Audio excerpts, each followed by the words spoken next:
हा hello hello हा हा बरोबर आलो आलो आलो नर्स मॅडम जरा अर्जंट चला तुमचे नातेवाईक आले चला चला चला बलम्या काय केलं का तुला माझं इंजेक्शन होतं ना आधी आणि टाइम होत चालाय ना आणि ती ड्युटी आहे की ती नातेवाईक बिती पुन्हा आधी सत्य बळवणं महत्वाचं आहे ना. तू दे इंजेक्शन दे चल चल देते.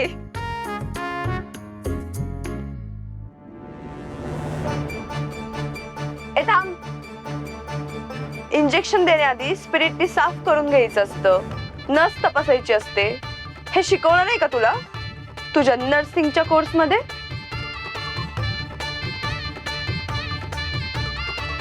हा एवढी अक्कल नाही तुला. अगं ते स्पिरिट फिट लावत असेल काहीतरी ती. कसं शिक्षण घेतलंयस तू नर्स आहेस का तू? बरोबर आहे हिचं.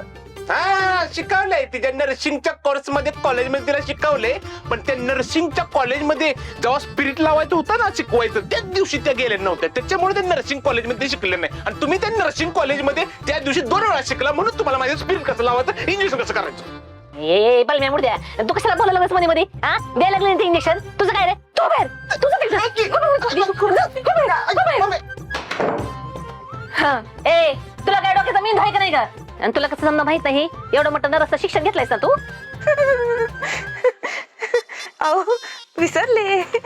करणारच आहे ते. करते आता करते.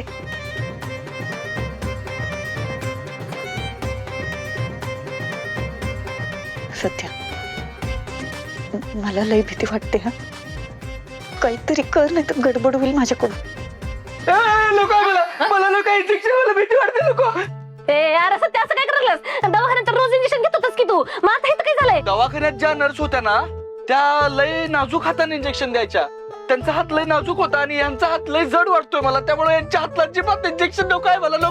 नको आहे. ठीक आहे मग पण जड वाटतोय त्यांना हात. मग तुम्ही देता का? तुम्ही देऊन टाका मग.